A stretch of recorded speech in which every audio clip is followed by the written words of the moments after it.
lakini hakutakiwa kujibu kwa mujibu wa sheria. Mnafahamu kabisa mahakama ile ilikuwa na mamlaka, lakini tumebaini kuwa shauri hili lilianzishwa wakati upelelezi au kukamilika.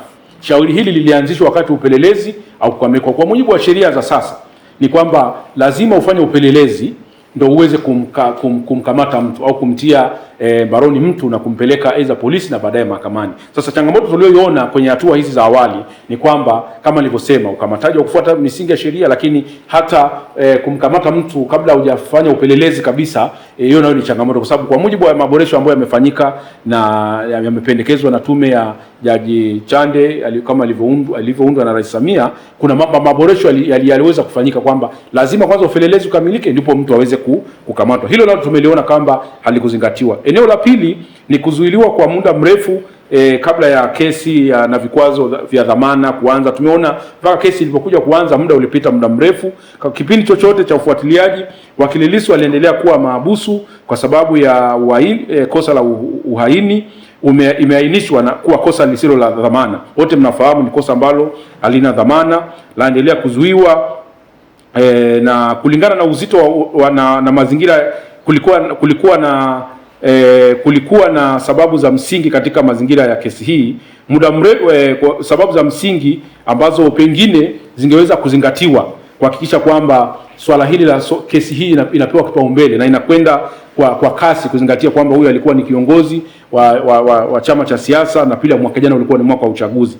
Muda mrefu wa kizuizini unaibua hoja kuhusu haki ya uhuru wa utu, dhana ya kutokuwa na hatia hadi itakapothibitishwa vinginevyo, na haki ya kusikilizwa kwa kesi ndani ya muda unaofaa. Mara zote tumekuwa tukishauri maamuzi ya kuzuia dhamana yasiwe ndani ya sheria, yawe ni maamuzi ya kimahakama, kwamba mahakama wasifungwe mkono kuamua kwa mujibu wa kesi, kwa mujibu wa shauri kwamba huyu mtu apewe dhamana au asipewe. Kwa kitendo cha kuweka sheria ngumu zinazozuia dhamana vinaweza vikafanya watu wengi ambao pengine mahakama ingeona kwamba wanastahili kupewa dhamana wakati shauri lao linaendelea.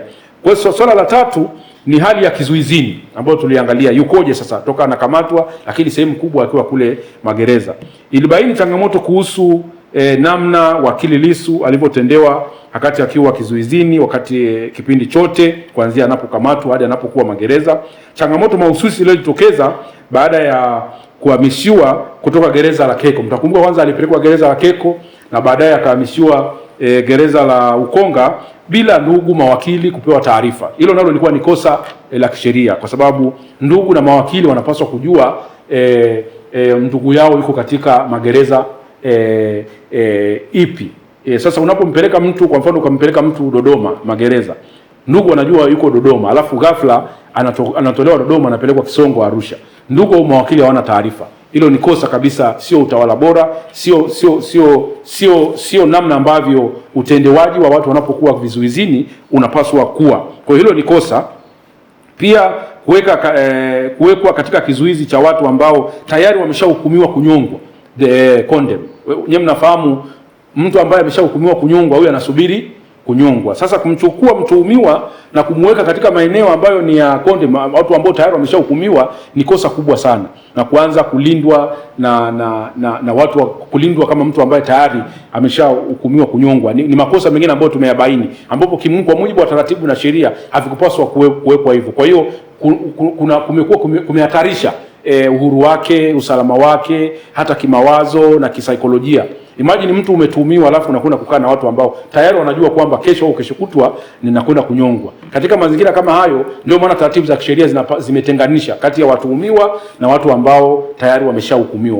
Wanakaa katika mazingira kidogo tofauti. Kwa hiyo pamoja na mambo mengine, changamoto zingine zilihusu vikwazo vya kutembelewa na familia, ndugu, mawakili, pamoja na mambo mengine yote ambayo ya kimsingi. Hilo tuliliona na taarifa yetu, na watu wetu wakili Kisabu ambaye alikuwa anaongoza jopo hili amekuwa akienda mara kwa mara kuzungumza na Mheshimiwa Tundu Lissu kwa ajili ya kubaini changamoto nyingi ambazo amekuwa akikumbana nazo. Kwa hiyo ni vitu ambavyo pengine kwenye uendeshaji wa mashauri kama haya, hili au lingine ambalo litakuja au mengine yanayoendelea, ni muhimu sana kuzingatia haki za watuhumiwa wanapokuwa vizuizini. Changamoto nyingine ilikuwa ni upatikanaji wa uwakilishi wa kisheria na maandalizi ya utetezi. Tutambue kabisa kwamba kesi hii ni kubwa na inahitaji maandalizi mazuri, na taarifa tulizofuatilia na ufuatiliaji unaonyesha kabisa kwamba zinaonyesha kuwa katika baadhi ya matukio mashauriano yaliwekewa muda mfupi.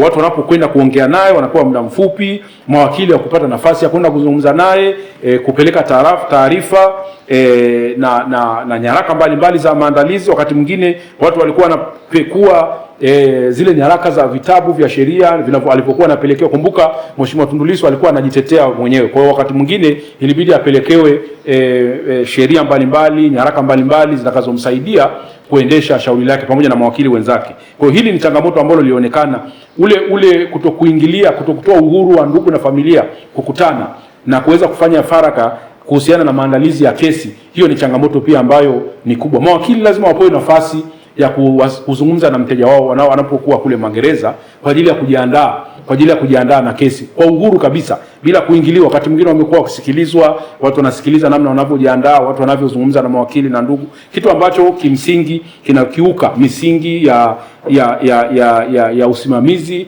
wa watu wanapokuwa au treatment of inmates au watuhumiwa, watu ambao bado hawajahukumiwa au hawajapatwa na hatia.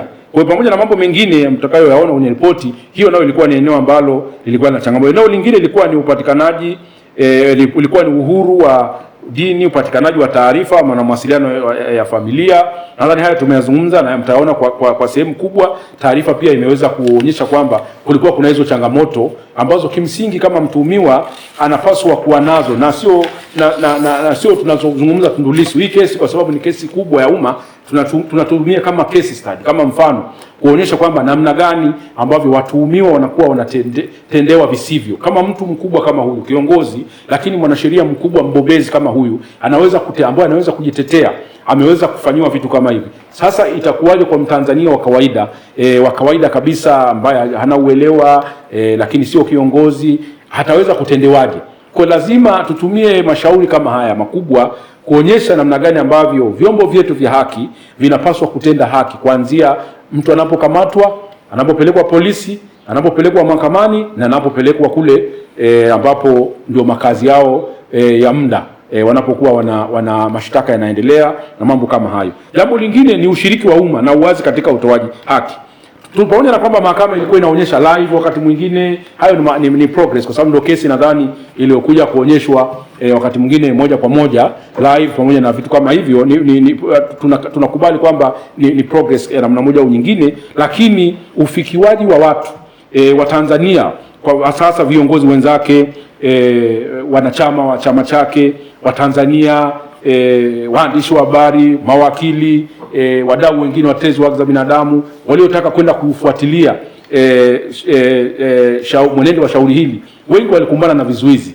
Kuanzia pale Kisutu, mtakumbuka kulikuwa kuna mabishano makali, matumizi ya mbwa, magari, matumizi ya mabomu. Tumekwenda Mahakama Kuu, tumeona mawakili wengine wakisumbuliwa pamoja na nani. Kwa hiyo mchakato mzima haukupaswa kwenda hivyo, kwa sababu hili ni shauri la umma, ni la wananchi, na wakati mwingine ni vyema watu wakazingatia misingi ya kisheria wanapojaribu kusimamia mashauri ya namna hii bila kuvuruga au kuzuia Watanzania wasiweze kutumia haki zao za msingi.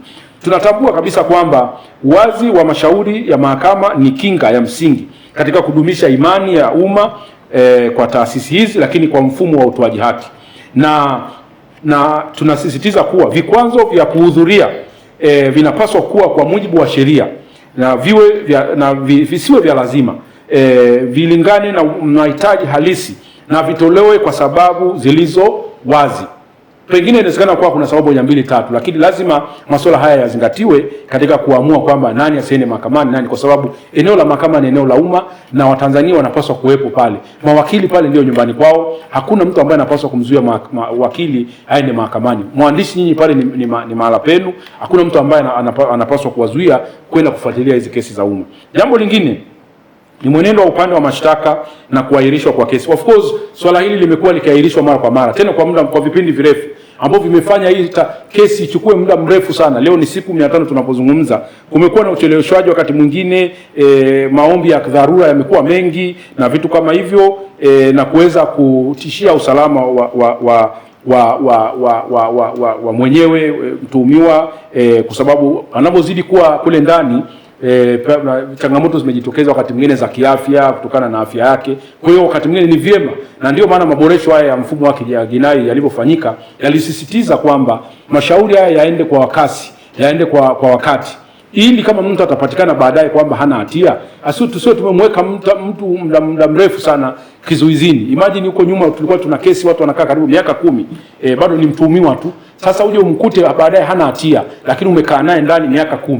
Yaani umekaa na mtu miaka 10 kama maabusu, alafu unaendesha mashauri kwa kujivutavuta, baadaye unakuja unatangaza kwamba hana hatia.